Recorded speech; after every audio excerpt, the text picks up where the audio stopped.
السلام علیکم لسنرز، آئیے جرم و سزا پر مبنی ایم راحت کے شارٹ ناول ستون کا تیسرا حصہ سنتے ہیں۔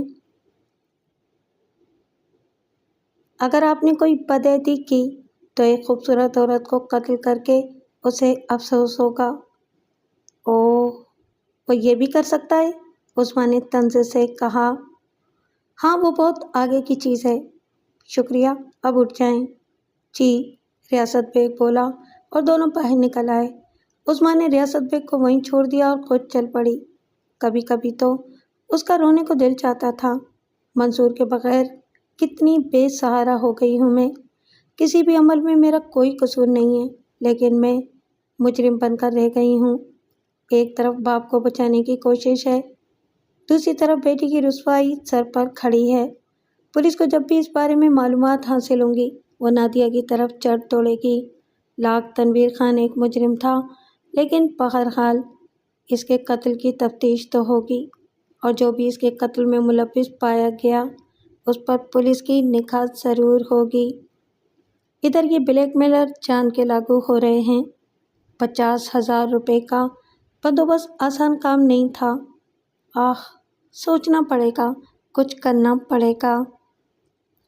ریاست بیگ کا ماضی واقعی برا نہیں تھا، پڑھا لکھا آدمی تھا، بس ایک حادثے نے زندگی کی ڈگر بدل دی تھی اور وہ ایک استاد سے مجرم بن گیا تھا، اور اب تو گردن تک جرم کی دلدل میں غرق ہو چکا تھا۔ بے شک اب اس مجرم گروپ میں صرف ایک ہی آدمی رہ گیا تھا، لیکن دلاور 100 آدمیوں کے برابر تھا۔ اس پورے گروپ میں سب سے زیادہ کمینہ انسان دوسرا نہیں تھا، کامچاری تھا۔ کبھی کبھی ضمیر کے کچوکے سے دکھ دیا کرتے تھے، لیکن ضمیر کو سلانا ہی پڑتا تھا۔ لیکن عثمان نے اس کے احساسات کو پھر سے جگا دیا تھا۔ یہ حسین چہرہ دل میں اس طرح کھپ گیا تھا کہ وہ پریشان ہو کر رہ گیا تھا۔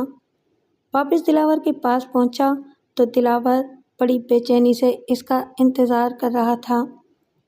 کام ہو گیا؟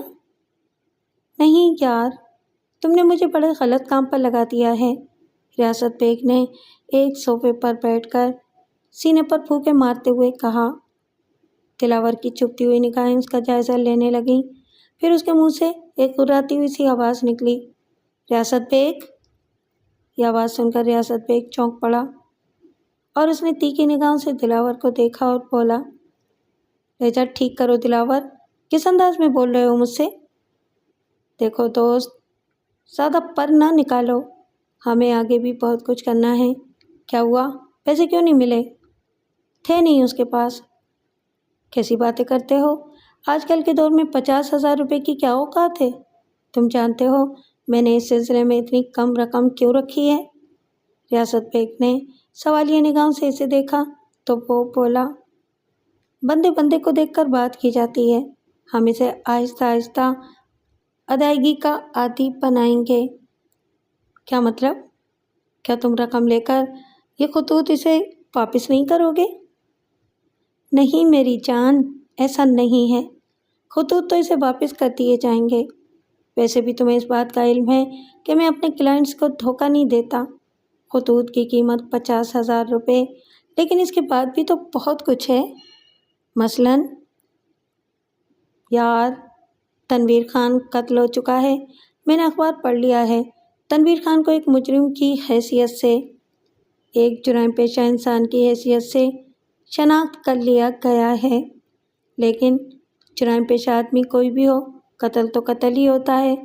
اور پھر پولیس کو بہرحال یہ پتہ چل گیا ہے یا چل جائے گا کہ تنویر خان کے اس لڑکی سے تعلقات تھے، جس کی ماں کا نام عظمیٰ ہے اور باپ کا نام منصور اور نانا کا نام حیدر علی۔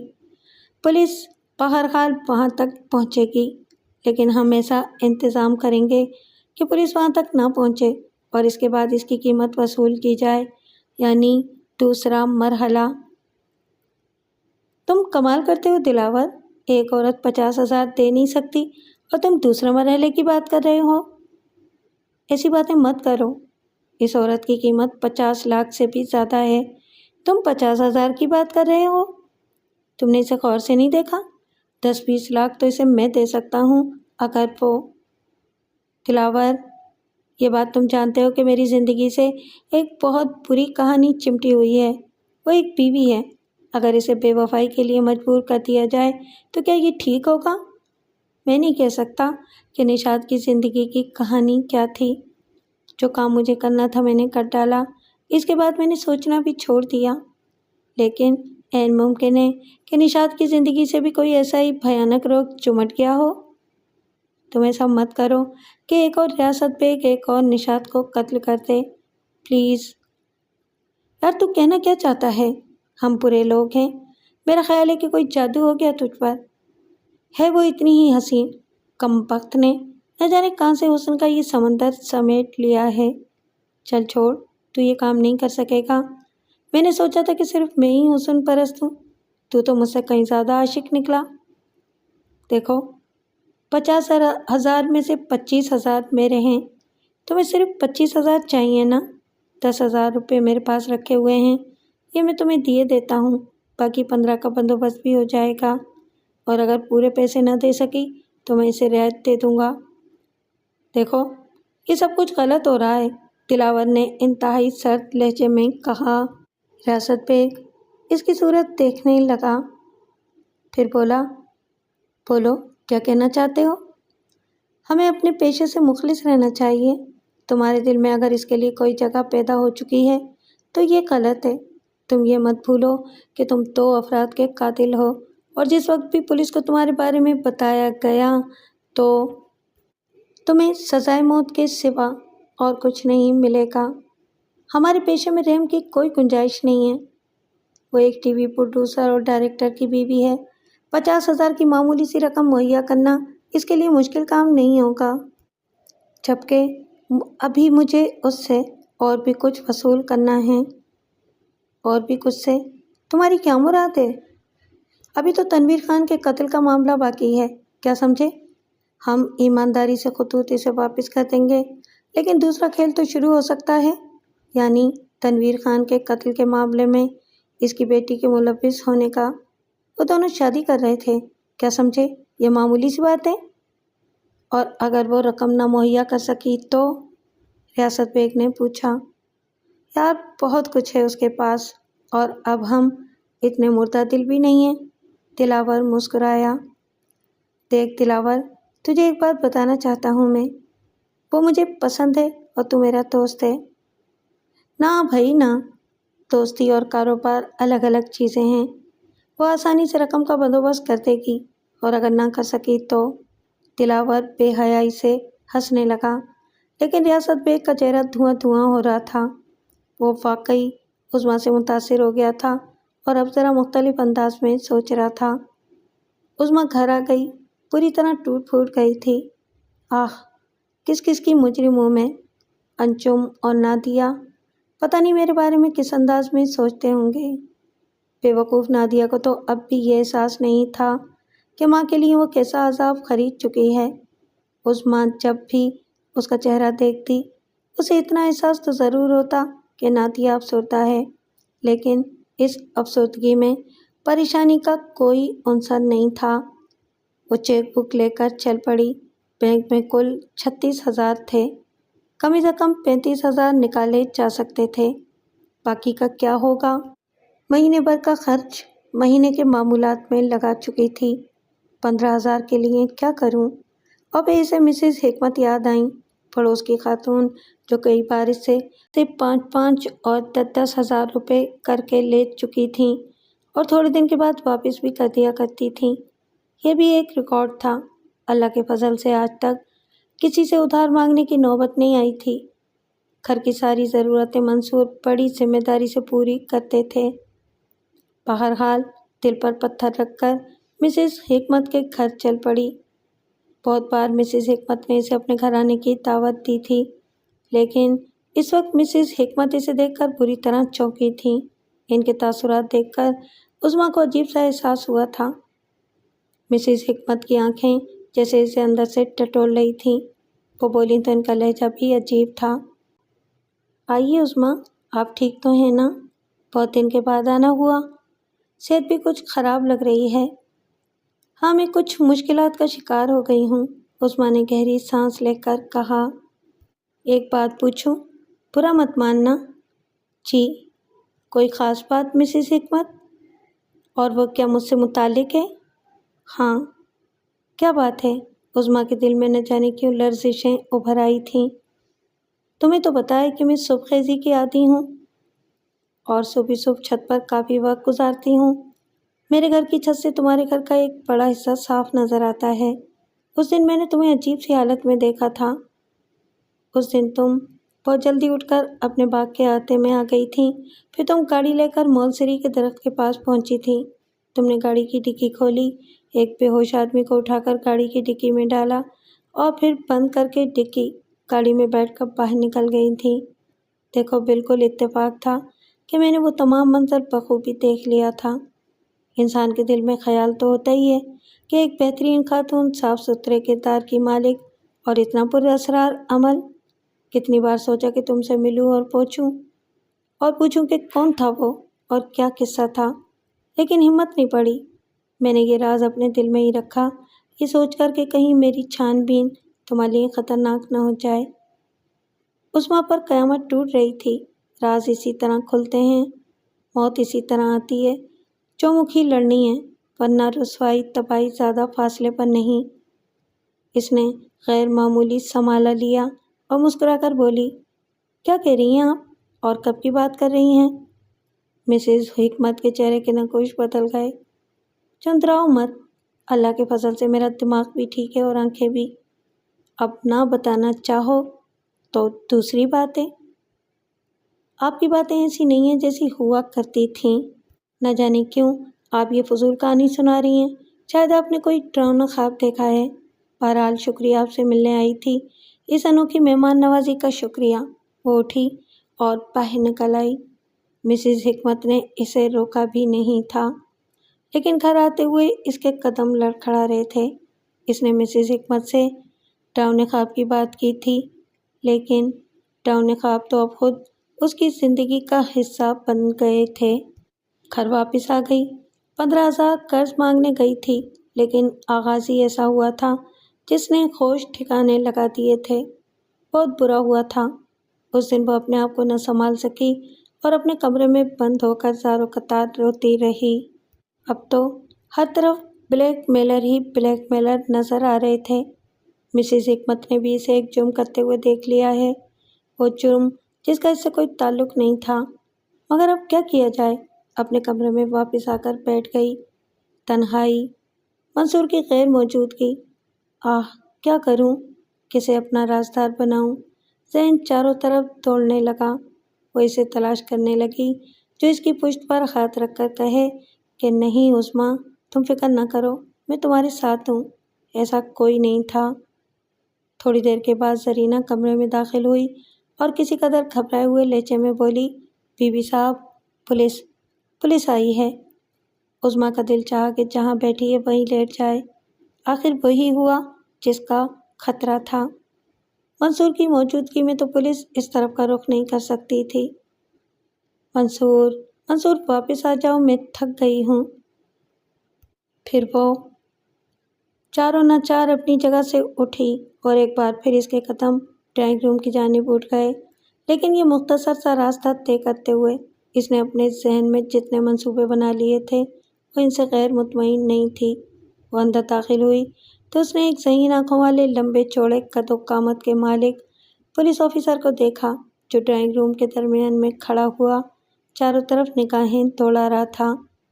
قدموں کی آہٹ پر اس نے چونک کر ادھر دیکھا اور عظمیٰ نے محسوس کیا کہ ایک لمحے کے لیے اس کی آنکھوں میں پسندیدگی کے تاثرات ابھرے ہیں۔ پھر اس نے گردن خم کر کے کہا، مسز منصور؟ جی، عظمیٰ منصور، آپ براہ کرم تشریف رکھیے۔ جی، میرا نام شاہد علی ہے۔ مسز منصور، میں قتل کی تفتیش کر رہا ہوں۔ کچھ عرصے پہلے ایک پارک میں بنی ہوئی جھیل کے کنارے ایک شخص کی لاش ملی تھی۔ ابتدا میں تو ہم اس کی شناخت نہ کر پائے، لیکن بعد میں اس کے بارے میں مکمل تفصیلات معلوم ہو گئیں۔ اس کا نام تنویر خان تھا، ایک جرائم پیشہ آدمی تھا اور اسے بہرحال کسی نہ کسی کے ہاتھوں قتل ہونا ہی تھا۔ لیکن قتل ہوتا ہے اس کی تفتیش ہمارے لیے ضروری تھی مسز منصور۔ وہ شخص بہت بار پولیس کی نگاہوں میں آیا، اس کا تعلق نہ جانے کون کون سے جرائم سے تھا، لیکن بہرحال اس کے خلاف کوئی ثبوت کبھی حاصل نہیں ہوا۔ ہاں، ایک بدترین عمل اس کا یہ تھا کہ نوجوان اور بھولی بھالی لڑکیوں کو اپنے جال میں پھانستا تھا، ان سے شادی بھی کر لیتا تھا اور جو کچھ ان سے حاصل ہو سکتا تھا وہ حاصل بھی کر لیتا تھا اور اس کے بعد کسی نئے شکار کی تلاش میں لگ جاتا تھا۔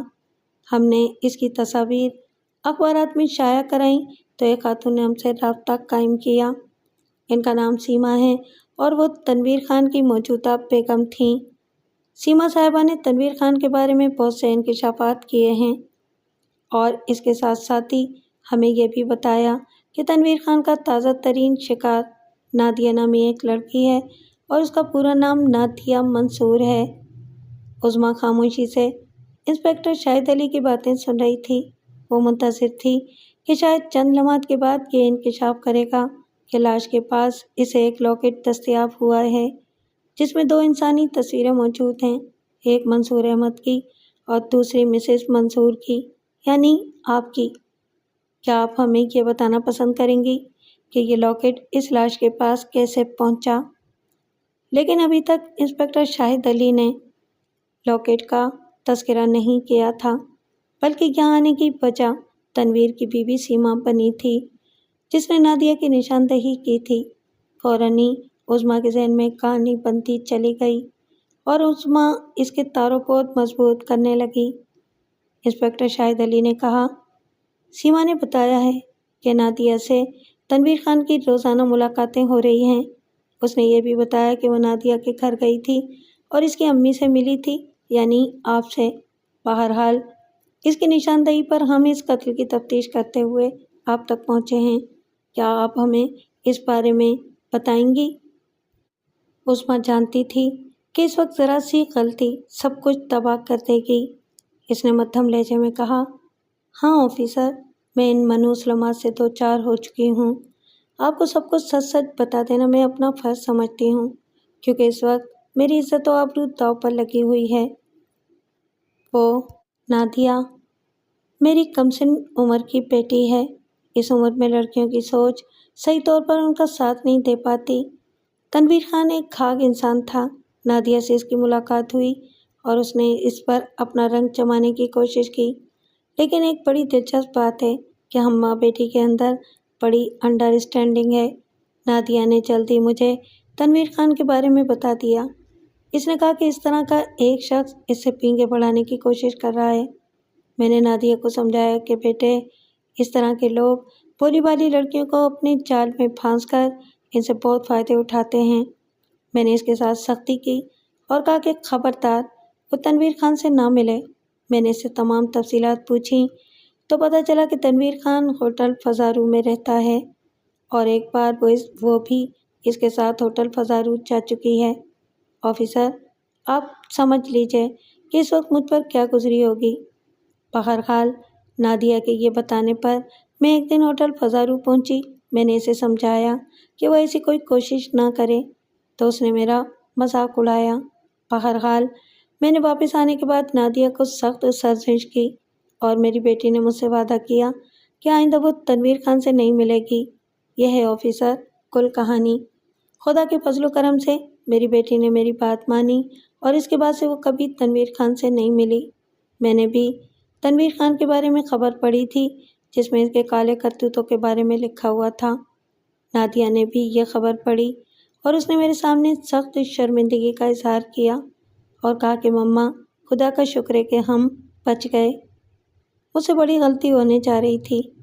آفیسر، ایک نادان بچی کو اگر ایک شاطر آدمی جو اس سے عمر میں دگنا ہو بلکہ اس سے بھی کچھ زیادہ ہو اگر جال میں پھانسنے کی کوشش کرے تو ایسا کوئی چھوٹا موٹا واقعہ ہو سکتا ہے، لیکن آپ یہ سمجھ لیجئے کہ ہم میں سے کوئی اتنا بہادر نہیں ہے کہ اپنے کسی دشمن پر وار کر سکے۔ آپ سے بھی میں ہاتھ جوڑ کر یہی درخواست کر سکتی ہوں کہ خدا را ہماری عزت کو بچائیے۔ شاہد علی نے کہا، آپ کی بیٹی کہاں ہے؟ نادیہ اس وقت موجود نہیں ہے، میں اسے ملنا چاہتا تھا، آپ میری مدد کیجیے۔ بی بی، ہم قانون کے غلام ہیں، معاملہ ایک قتل کا ہے، مقتول کی بیوی نے آپ کی بیٹی کا نام لیا ہے، آپ نے خود بھی تسلیم کیا ہے کہ آپ کی بیٹی اس سے ملتی رہی ہے، اس طرح مقتول کی بیوی کا بیان سچا ثابت ہو جاتا ہے، ہمیں تفتیش تو کرنی ہی ہوگی۔ جی، عظمیٰ نے بے چارگی سے گردن ہلا کر کہا۔ آپ بتا سکتی ہیں کہ اس وقت نادیہ کہاں ہے؟ وہ اپنے کسی دوست کے ہاں گئی ہے، ان سے کب ملاقات ہو سکتی ہے؟ آپ جب حکم دیں، میں۔ عظمیٰ کی آواز روحان سی ہو گئی۔ حوصلہ کیجیے، ہم بھی دوسروں کی عزت کا خیال رکھتے ہیں، میں خود آپ سے رابطہ کروں گا۔ جی بہتر ہے، عظمیٰ نے کہا اور شاہد علی اٹھ کھڑا ہوا۔ اجازت، خدا حافظ، وہ بولا۔ عظمیٰ نے بھی اسے خدا حافظ کہا اور پھر اسے صدر دروازے تک چھوڑنے گئی۔ شاہد علی جیپ میں بیٹھ کر چلا گیا، تب اس نے گہری سانس لی۔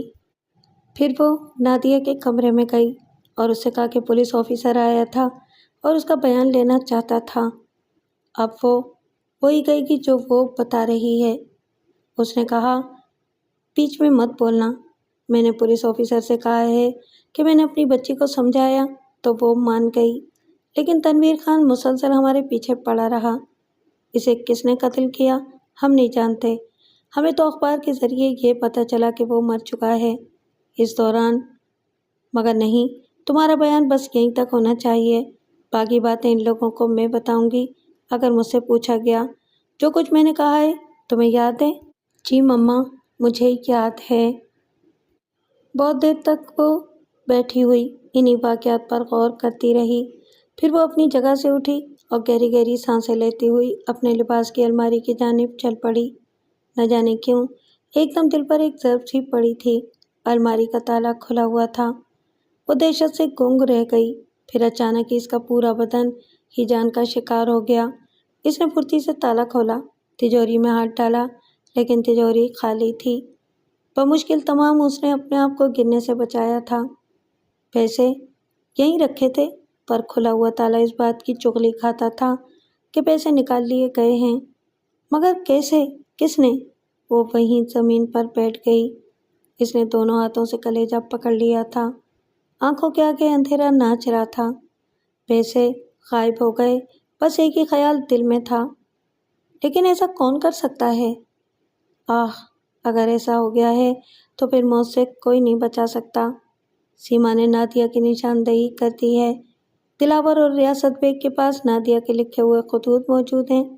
بات صرف یہی نہیں کہ وہ خطوط کسی کو دکھا دیے جائیں، بلکہ یہ بھی خطرہ ہے کہ ان خطوط کے ظاہر ہو جانے پر عظمیٰ کے ایما پر تنویر خان کو قتل کر دیا گیا ہو، اور قاتل حیدر علی ہو سکتے ہیں، کیونکہ مسز حکمت نے اسے لاش اٹھاتے دیکھ لیا ہے۔ سارے ڈانڈے ایک دوسرے سے مل رہے تھے۔ چشم تصور میں اس نے حیدر علی کو پھانسی کے پھندے پر جھولتے ہوئے دیکھا اور اس کے حلق سے چیخ سی نکل گئی۔ اس چیخ نے اسے ایک اعصابی مشکل سے نکالا اور اس کے ذہن میں ایک دم زرینہ کا خیال آیا۔ زرینہ گھر کے معاملات میں اس قدر دخیل تھی کہ وہ سب کچھ کر سکتی تھی۔ الماری کی چابیوں کے بارے میں بھی وہ جانتی تھی کہ کہاں رکھی ہوئی ہوتی ہیں۔ وہ برق رفتاری سے پلٹی اور تیزی سے اس طرف بھاگی جہاں زرینہ کا کمرہ تھا۔ اسی کمرے میں اس کا سامان وغیرہ رکھا ہوا کرتا تھا۔ زرینہ غالباً اس وقت کچن میں تھی۔ وہ برق رفتاری سے زرینہ کے کمرے میں داخل ہو گئی اور اس نے وحشت کے عالم میں زرینہ کے سامان کو ٹٹولنا شروع کر دیا۔ وہ ایک ایک چیز کو اٹھا کر پھینکتی جا رہی تھی۔ زرینہ کے صندوق کی نچلی تہہ میں اسے کچھ نوٹ نظر آ گئے، لیکن یہ پورے 35,000 نہیں تھے۔ نوٹ وہی تھے جو اس نے بینک سے نکالے تھے، لیکن اس میں سے 18,000 غائب تھے۔ صرف 17,000 روپے زرینہ کے باکس میں موجود تھے۔ وہ دیوانگی کے عالم میں اٹھی۔ اس نے فیصلہ کر لیا تھا کہ کچن کی چھری سے زرینہ کے جسم پر اتنی ضربیں لگائے گی کہ وہ زندہ نہیں بچ سکے گی۔ وہ خونی نگاہیں لیے واپس پلٹی تو اسے دروازے میں زرینہ نظر آئی، جو کمر پر دونوں ہاتھ رکھے بڑے تم تراک سے اسے دیکھ رہی تھی۔ زرینہ، یہ؟ واہ بیگم صاحب واہ، آج یہ انوکھی بات ہوئی ہے۔ عام طور سے نوکرانیاں گھروں میں چوری کرتی ہیں، آج بیگم صاحبہ نوکرانی کے کمرے میں چوری کر رہی ہے۔ سرینا، میں تیرا خون پی جاؤں گی، سمجھی؟ دونوں انگلیاں تیری آنکھوں میں ڈال کر تیری آنکھیں پھوڑ دوں گی۔ بتا، باقی 18,000 روپے کہاں ہیں؟ بیگم صاحب جی، کسی کے کمرے میں داخل ہو کر اس کی جمع پونجی نکال لینا شریفوں کا کام نہیں ہے۔ یہ کیا کیا ہے آپ نے؟ یہ تو میری زندگی بھر کی کمائی ہے، آپ کی دی ہوئی تنخواہ سے بچا بچا کر رکھتی ہوں، اس طرح یہ رقم جمع کی ہے۔ 18,000 روپے کہاں ہیں زرینہ؟ بتا دے، ورنہ زندگی بھر افسوس کرتی رہے گی۔ میں کسی 18,000 کے بارے میں نہیں جانتی، سمجھی آپ؟ میرے پیسے مجھے واپس کر دیجیے۔ تو بہت ذلیل ہے زرینہ، بے غیرت ہے اور بے وقوف بھی ہے۔ یہ نوٹ دیکھ رہی ہے؟ یہ نوٹ کرارے اور نئے ہیں جو بینک سے نکالے گئے ہیں۔ اگر تو نے یہ تھوڑے تھوڑے کر کے جمع کیے ہیں تو یہ نوٹ پرانے ہونے چاہیے تھے۔ بس پولیس کو ہلکا سا اشارہ دینے کی ضرورت ہے، تجھے حوالات میں الٹا لٹکا دیا جائے گا اور اس کے بعد تیرے بدن کی ساری کھال اتار دی جائے گی، سمجھی؟ وہ سلوک ہوگا تیرے ساتھ جو تو نے خواب میں بھی نہیں سوچا ہوگا۔ جواب میں زرینہ نے ایک کہا لگایا اور بولی، بیگم صاحب جی، چلیں ٹھیک ہے، آپ پولیس سے یہ کام کرا لیتی ہیں، لیکن ایک میں بھی کرا سکتی ہوں، سمجھی آپ؟ کیا بکواس کر رہی ہے؟ ذرا ادھر دیکھ لیجئے۔ یہ کہہ کر زرینہ نے اپنی ساڑی کے پلو کو تھوڑا سا کمر کے پاس سے ڈھیلا کیا اور پھر انٹی میں سے ایک چھوٹی سی پڑیا نکال لی۔ پڑیا کھول کر اس میں سے پلاسٹک کی تھیلی نکالی اور پھر تھیلی میں سے ایک چیز ایسی نکالی جسے دیکھ کر عظمیٰ کے پورے بدن نے پسینہ چھوڑ دیا۔ یہ عظمیٰ کا لاکٹ تھا، وہی لاکٹ جو گم ہو گیا تھا اور جس کے بارے میں سوچ سوچ کر عظمیٰ ایک ایک لمحہ مرتی رہی تھی۔ زرینہ نے لاکٹ انگلی میں لٹکایا اور مسکرا کر بولی، یہ لاکٹ مجھے اس جگہ سے ملا تھا بیگم صاحب جہاں آپ نے تنویر خان کی لاش اٹھا کر گاڑی کی ڈکی میں ٹھوسی تھی۔ یہ آپ کے گلے سے گر گیا تھا۔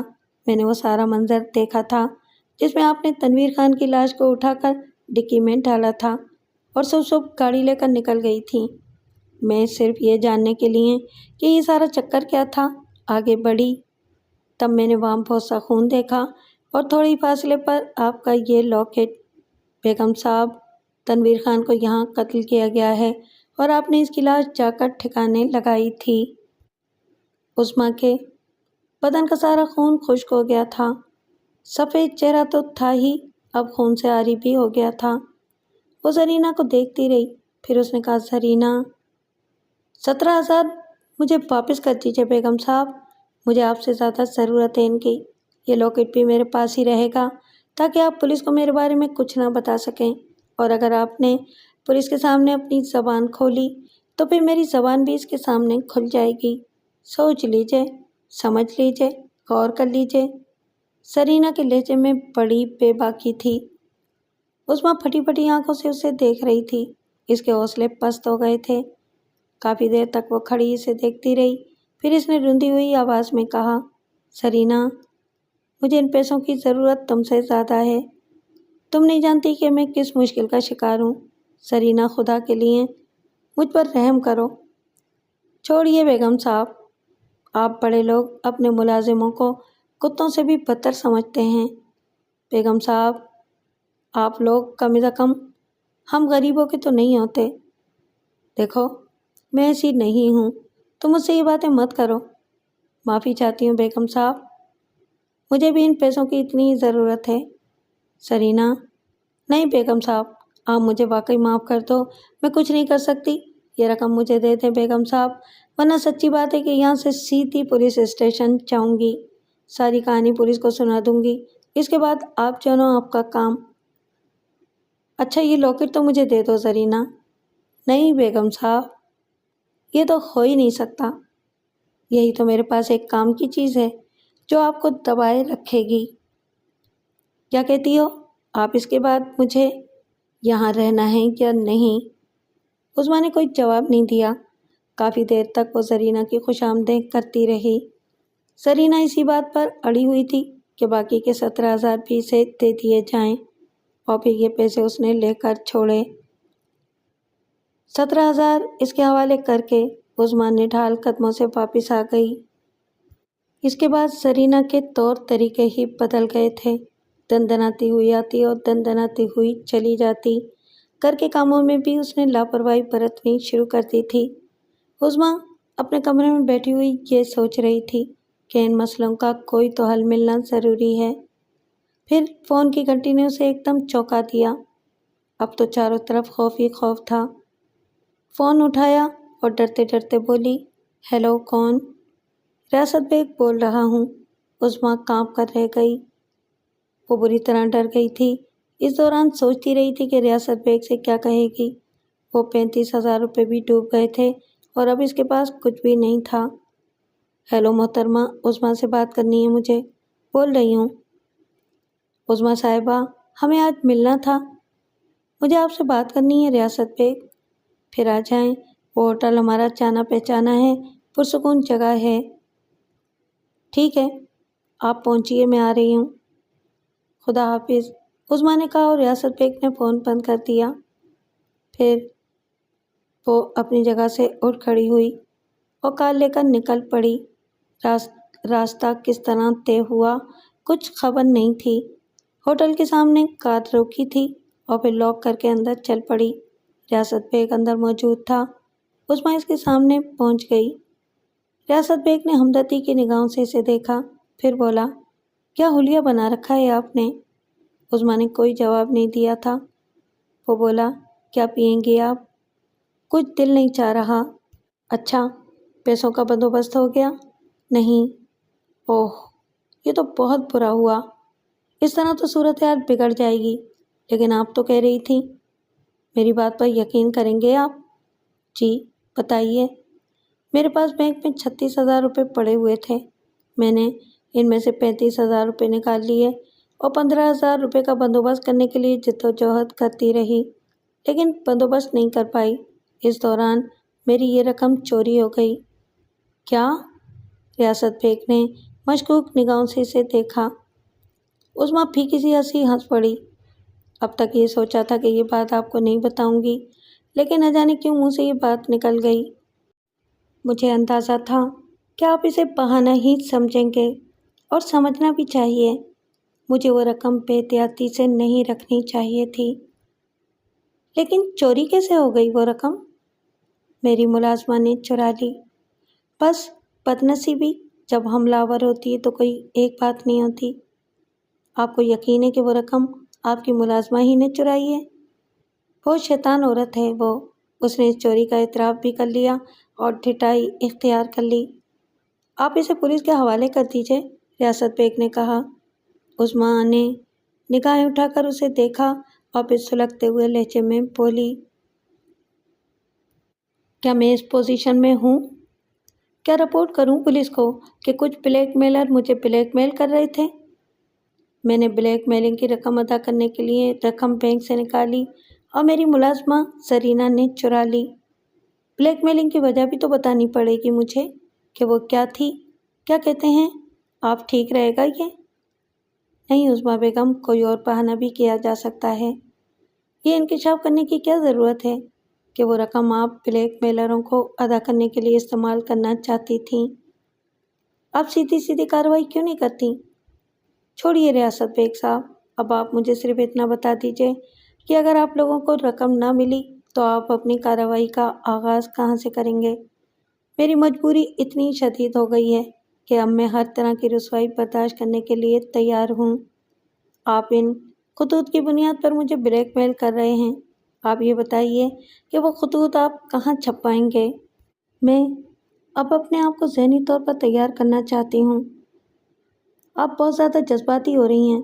آپ اپنے زیورات کیوں نہیں بھیج دیتی؟ اس لیے کہ ان کی جواب دہی مجھے منصور کو کرنا ہوگی اور میں انہی سے سب کچھ چھپائے ہوئے ہوں۔ بلیک میلروں کا یہی تو پوائنٹ ہوتا ہے، وہ ایسی رگ کو پکڑتے ہیں جس سے انسان مجبور ہو جائے۔ اور وہ بلیک میلر تم ہو ریاست بیگ، کم سے کم ایسی باتیں تو نہ کرو جو دل کو اور دکھائیں۔ تمہیں معلوم ہے کہ میرا کوئی قصور نہیں ہے، ایک شخص نے میری بیٹی پر جال ڈالا۔ تم نادیہ کو دیکھ ہی چکے ہو کہ کتنی عمر ہے اس کی۔ میں ان میں سے نہیں ہوں، میں مجبور ہوں، میں بھی تو ایک عورت کا ڈسا ہوا ہوں۔ بس میں ایسی مشکل میں پھنس گیا ہوں کہ نکل بھی نہیں سکتا اس سے۔ ریاست بیگ کے چہرے پر کرب کے آثار نظر آنے لگے تھے۔ عظمیٰ خاموشی سے اسے دیکھ رہی تھی، پھر اس نے زہریلی ہنسی ہنستے ہوئے کہا، بہت اچھی اداکاری کر رہے ہو ریاست بیگ، بہت اچھی اداکاری۔ ایک بلیک میلر کو اداکار کی شکل میں پہلی ہی بار دیکھا ہے۔ باکمال انسان ہو واقعی۔ مجھ پر طنز مت کرو عظمیٰ بیگم، دلاور بہت ہی کمینہ آدمی ہے، اور حقیقت یہ ہے کہ ہم لوگ یعنی میں اور دلاور بہت بڑے بلیک میلر نہیں ہیں۔ ہمارے اندر بڑا کام کرنے کی صلاحیت ہی نہیں ہے۔ دلاور بھی اسی سوچ کا حامل ہے کہ چھوٹی چھوٹی رقمیں مانگو تاکہ کوئی مدافعت پر آمادہ نہ ہو جائے۔ عظمیٰ بیگم، لیکن یہ آپ کا ایک کمزور پہلو ہے اور دلاور یہ بات اچھی طرح جانتا ہے، بلکہ وہ تو… ریاست بیگ کچھ کہتے کہتے رک گیا۔ عظمیٰ اس وقت پوری طرح منتشر تھی۔ اس نے ریاست بیگ کے بدلے ہوئے انداز پر توجہ نہیں دی۔ کچھ دیر کے بعد ریاست بیگ نے کہا، ایک بات بتانا پسند کریں گی آپ؟ عظمیٰ نے سوالیہ نگاہوں سے اسے دیکھا تو وہ بولا، تنویر خان کے قتل کے بارے میں کچھ جانتی ہیں؟ عظمیٰ کو اب اپنے اعصاب پر قابو پانا آ گیا تھا۔ ہاں جانتی ہوں، اتنا کہ ایک کتا کتے کی موت مارا گیا ہے۔ میں نے اس کی تصویر اخبار میں دیکھی تھی۔ کسی جھیل کے کنارے اس کی لاش پڑی ہوئی ملی ہے، اور اس قتل کی تفتیش کے سلسلے میں پولیس آپ کے گھر تک پہنچی ہے، ریاست بیگ نے کہا۔ عظمیٰ نے پھر اپنے آپ کو ایک بڑے جھٹکے سے سنبھالا۔ ہاں، ایک انسپکٹر آئے تھے، نادیہ کا بیان لینا چاہتے تھے۔ نادیہ اس وقت گھر پر موجود نہیں تھی۔ انسپکٹر نے بتایا کہ تنویر خان کی بیوی سیما نے نادیہ کا نام لیا ہے۔ میں نے انسپکٹر کو یہ کہہ کر مطمئن کر دیا کہ نادیہ بے شک تنویر خان سے متاثر ہوئی تھی، لیکن یہ جاننے کے بعد کہ وہ ایک شادی شدہ شخص ہے، وہ تائب ہو گئی تھی اور اس نے تنویر خان سے ملنا جلنا چھوڑ دیا تھا۔ بات بہت اچھی کی ہے آپ نے، لیکن پولیس بڑی چھان بین کرتی ہے۔ آہ، کاش آپ اس جال میں نہ پھنسیں۔ ورنہ کیا؟ نہیں، میرا مطلب ہے کہ مصیبتوں کا آغاز ہو جائے گا اور آپ مزید مشکل میں پڑ جائیں گی۔ دیکھو ریاست بیگ، آخرکار ایک وقت ایسا آ جائے گا کہ میں تن کر کھڑی ہو جاؤں گی۔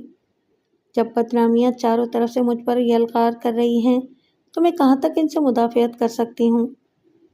آپ سب سے پہلے اس ملازمہ کو گرفتار کرائیے، میں دیکھتا ہوں کہ میں اس سلسلے میں کیا کر سکتا ہوں، ریاست بیگ نے کہا۔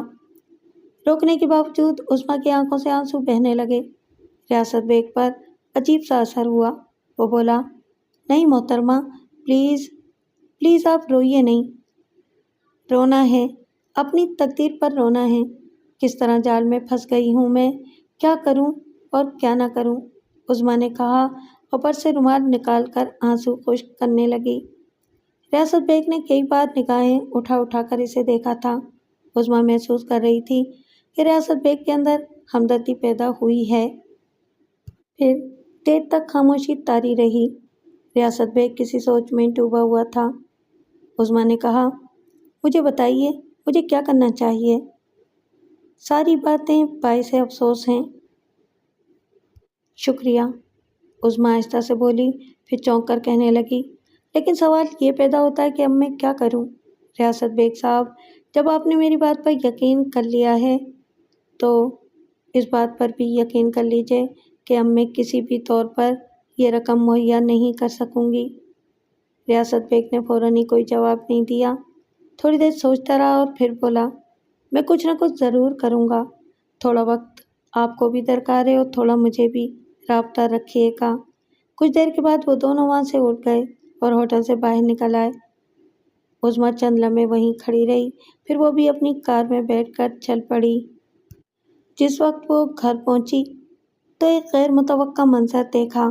مسز حکمت اس کے گھر آئی ہوئی تھیں۔ مسز حکمت کو دیکھ کر اس کے بدن میں خوف کی تھرتھری پیدا ہو گئی۔ مسز حکمت نے عجیب سے انداز میں اسے دیکھا اور بولی، اس دن تم اچانک ہی اٹھ کر چلی آئیں اور بات میرے ذہن میں ادھوری رہ گئی۔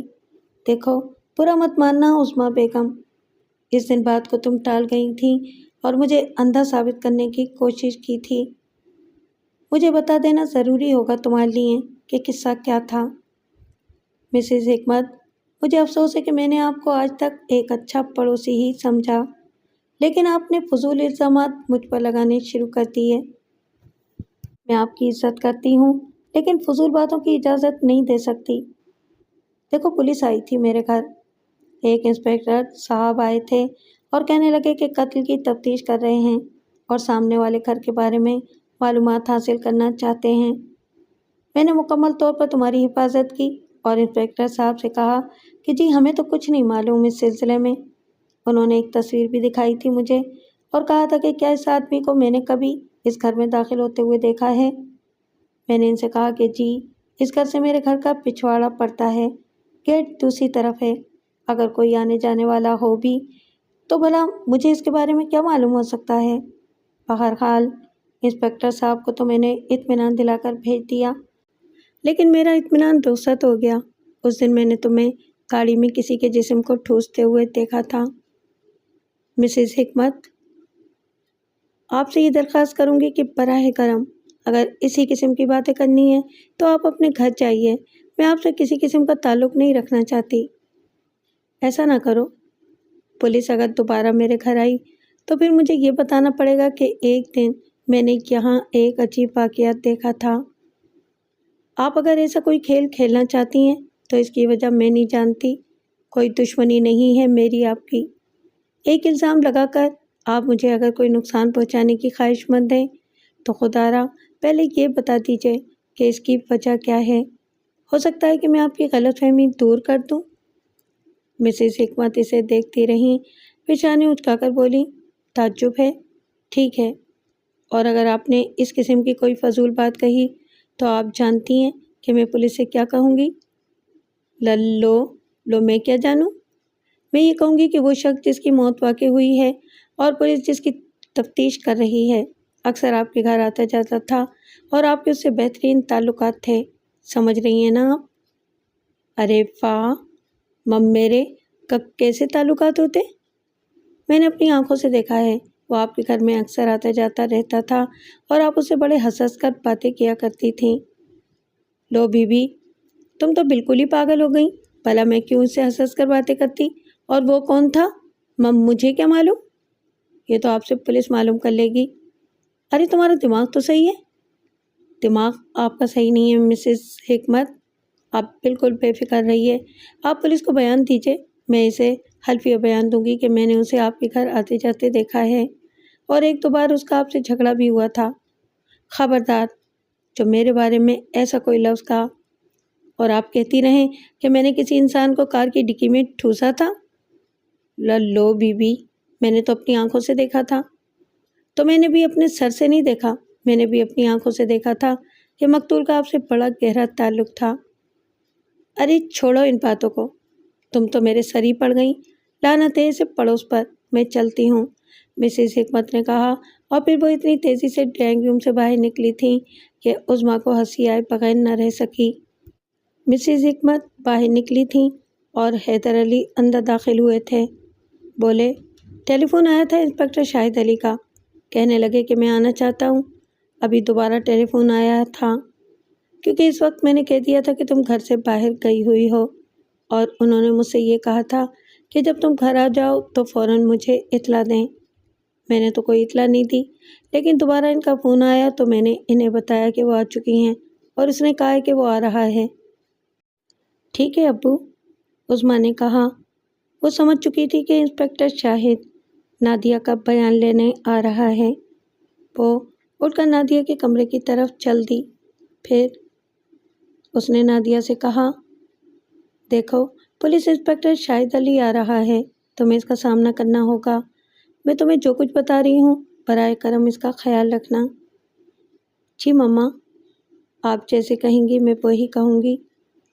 اور عظمیٰ بہت دیر تک نادیہ کو تفصیلات سمجھاتی رہی، اور نادیہ بالکل اس طرح وہ سبق یاد کر رہی تھی جیسے اسکول کے بچوں کو کوئی بات رٹائی جاتی ہے۔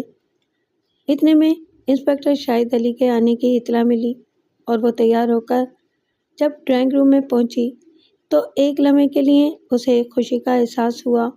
پہلی بات تو یہ کہ انسپکٹر شاہد علی اس وقت سادہ لباس میں تھا، اور دوسری بات یہ کہ اس کے ساتھ حسین بھائی ایڈوکیٹ بھی تھے جو اس کے خاندان کے بہت وفادار تھے اور جنہوں نے سب سے پہلے عظمیٰ کو نادیہ کے ایک برے شخص کے ساتھ تعلقات کی اطلاع دی تھی۔ عظمیٰ کو ایک لمحے کے اندر اندر یہ احساس ہوا کہ اس نے بڑی حماقت کی ہے۔ حسین بھائی بہرحال اس معاملے میں تھوڑے سے رازدار تھے، ان سے مدد لینی چاہیے تھی۔ انسپکٹر شاہد علی نے مسکراتے ہوئے اس کا خیر مقدم کیا اور بولا، مسز منصور، معافی چاہتا ہوں، مجھے نہیں معلوم تھا کہ آپ منصور صاحب کی بیگم ہیں۔ منصور صاحب سے ایک دو بار میری ملاقات ہو چکی ہے، لیکن حسین بھائی میرے بہت اچھے دوست ہیں۔ یہ سن کر عظمیٰ کو ایک دم سکون کا احساس ہوا تھا۔ اسے لگ رہا تھا جیسے اسے کوئی مدد مل گئی ہو۔ چائے کے لیے عظمیٰ نے زرینہ کو آواز دی۔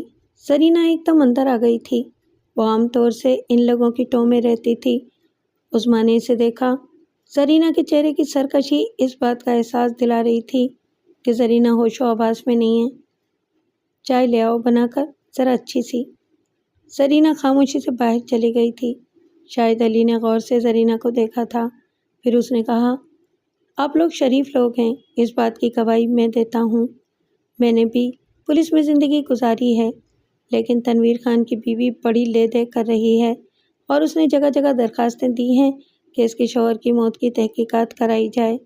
اس کا بھائی شہباز ایک آوارہ مزاج انسان ہے اور تھوڑی بہت اپروچ بھی رکھتا ہے۔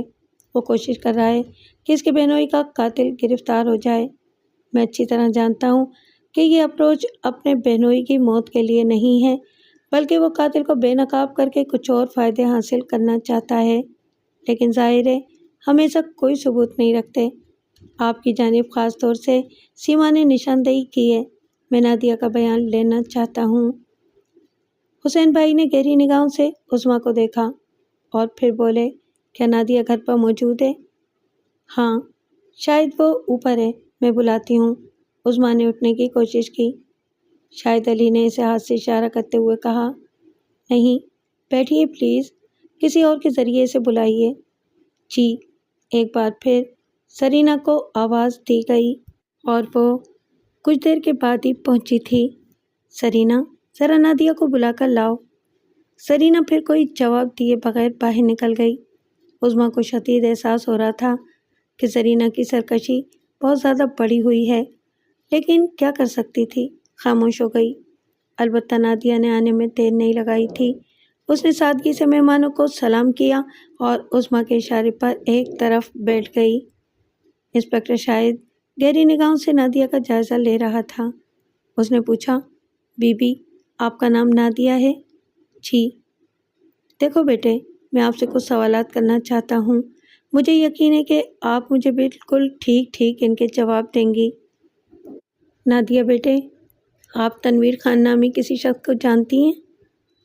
جی میں جانتی ہوں۔ وہ آپ کو پہلی بار کہاں ملا تھا؟ اپنی دوست کی ایک پارٹی میں گئی تھی میں، وہاں اس سے میری ملاقات ہوئی تھی۔ ٹھیک، چلیے میں آپ سے یہ نہیں پوچھتا کہ وہ کون سی دوست تھی اور تنویر خان سے اس کا کیا تعلق تھا۔ یہ بتائیے آپ کی دوسری ملاقات کہاں ہوئی؟ اس نے مجھے ایک ڈپارٹمنٹل اسٹور میں بلایا تھا۔ آپ کیوں چلی گئیں وہاں؟ اس کی باتیں بہت اچھی لگی تھیں مجھے، اور وہ مجھے ایک شریف آدمی معلوم ہوا تھا۔ کیا مطلب؟ کیا بعد میں وہ شریف آدمی نہیں نکلا؟ میں نے اس کی موت کی خبر اخبارات میں پڑھی تھی۔ اس کی تصویر بھی چھایا ہوئی تھی اور اس میں لکھا تھا کہ وہ کوئی برا آدمی ہے۔ اوہ، ویری گڈ۔ آپ کی اور اس کی کتنی ملاقاتیں ہوئیں؟ دوسرے تیسرے دن ہوتی رہتی تھیں۔ کیا کہتا تھا وہ آپ سے؟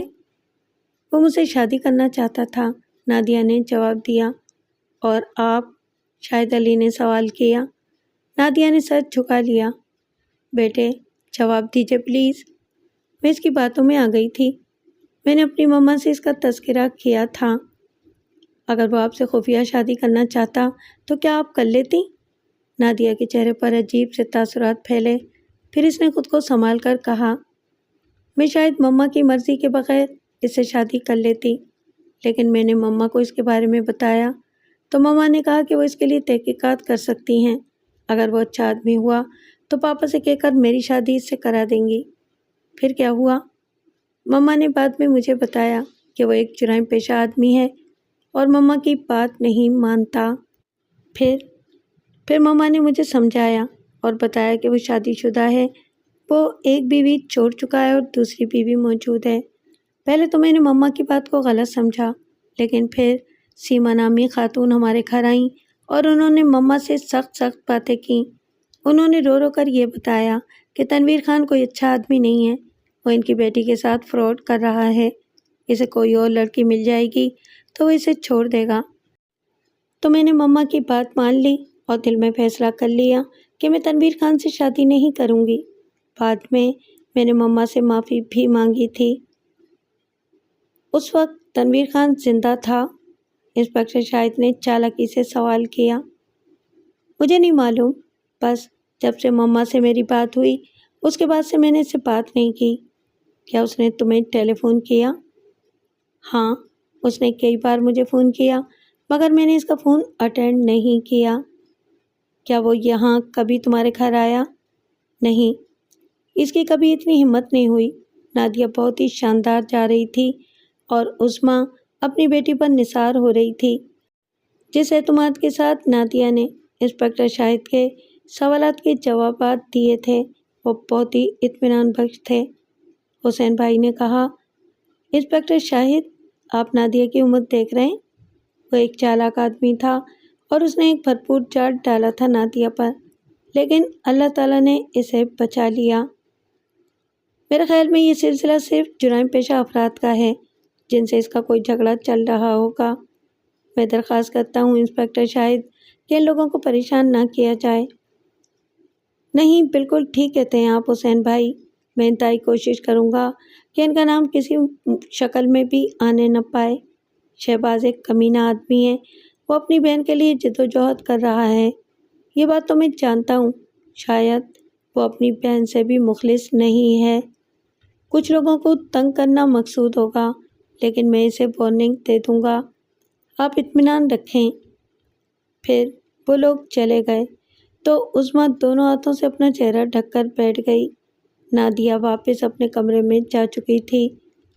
عظمیٰ کو بڑے سکون کا احساس ہو رہا تھا، لیکن جو بیان نادیہ نے دیا تھا وہ حسین بھائی کو بھی مطمئن کرنے کے لیے کافی تھا۔ لیکن بات اب ان کمبخت بلیک میلروں کی رہ جاتی تھی جن کا کوئی دین و ایمان نہیں تھا۔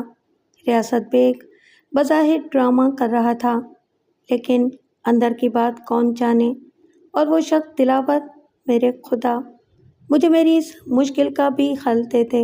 اس نے ایک دعا مانگی اور گہری سانس لے کر اٹھ کھڑی ہوئی۔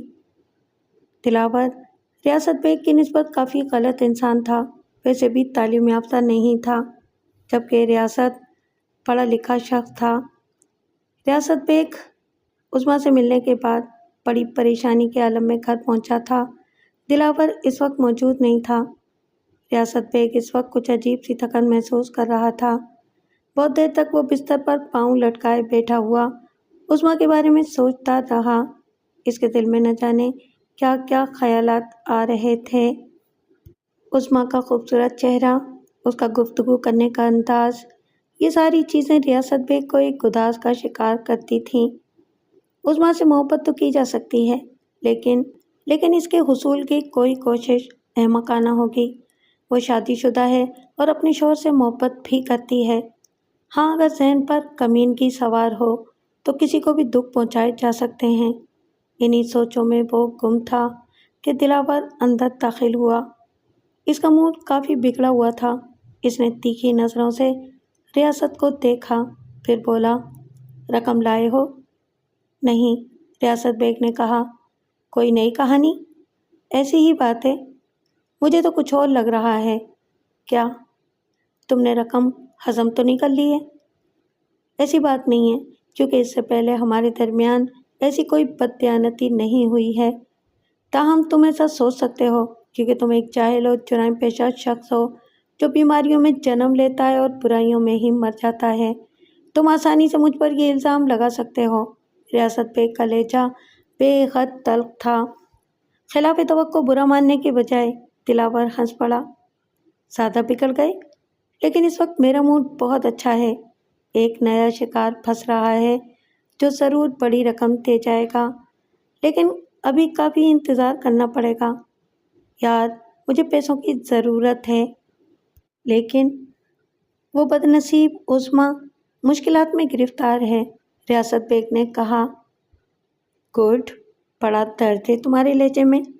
کیسے دور کرو گے اس کی مشکل؟ یار، اسے چھوڑنا پڑے گا۔ جانتے ہو کیا ہوا؟ اس کے پاس 35,000 روپے تھے جو اس نے بینک سے نکالے تھے۔ مزید 15,000 کا بندوبست کر رہی تھی کہ وہ 35,000 اس کی نوکرانی نے چرا لیے۔ اچھا، پھر کیا ہوا؟ دلاور نے مذاق اڑانے والے انداز میں کہا۔ کیا ہو سکتا تھا؟ وہ مجبور ہو گئی۔ اسے معلوم ہے کس کی رقم نوکرانی نے چرائی ہے؟ ہاں، وہ جانتی ہے۔ اس نے نوکرانی سے رقم واپس نہیں مانگی۔ نوکرانی مکر گئی ہوگی، ریاست بیگ نے کہا، اور دلاور سوچ میں ڈوب گیا۔ پیشانے ہلا کر بولا، واقعی افسوسناک صورتحال ہے۔ زرینہ واقعی بے خوف ہو گئی تھی۔ ایک طرح سے اب وہ خود کو اس گھر کا مالک سمجھنے لگی تھی۔ کسی کی مجال تھی کہ اس کی مرضی کے خلاف کوئی کام کرا لے، سب کو کھرے جواب دے دیتی تھی۔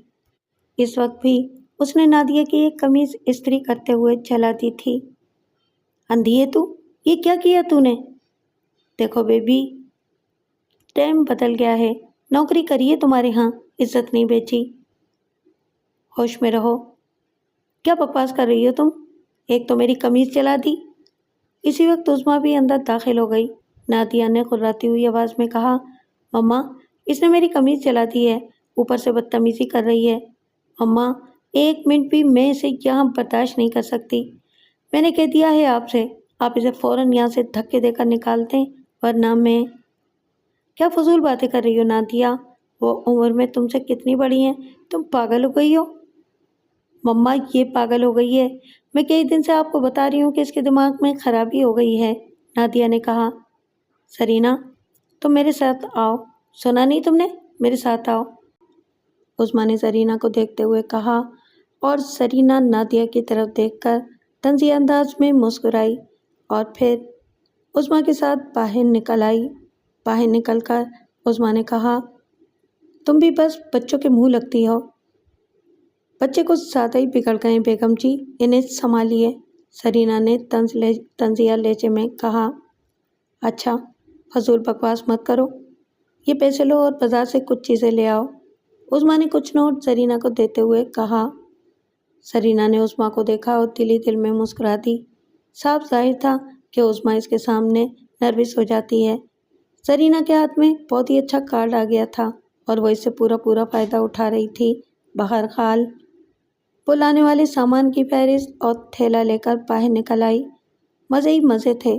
بڑی رقم ہاتھ آئی تھی جسے اس نے محفوظ کر لیا تھا اور اب آہستہ آہستہ اپنی دبی ہوئی آرزوؤں کو پورا کرنے کے منصوبے بنا رہی تھی۔ زیادہ تر وہ انہی منصوبوں میں گم رہتی تھی۔ اسے پیدل ایک لمبا سفر کرنا تھا اور اس کے بعد اس سامان کی دکانوں پر پہنچنا تھا جو عظمیٰ نے اس سے منگوایا تھا۔ وہ اپنی دھن میں مست چلی جا رہی تھی کہ اچانک عقب سے ایک بڑی اور پرانی گاڑی اس کے قریب پہنچ کر رکی۔ پھر ایک شخص نیچے اتر آیا۔ وہ صورتی سے برا آدمی معلوم ہوتا تھا۔ سرینا چونک کر اسے دیکھنے لگی تھی۔ بی بی، ایک پتہ پوچھنا ہے تم سے۔ کیسا پتہ؟ سرینا اکھڑے ہوئے لہجے میں بولی۔ یہ ذرا دیکھو۔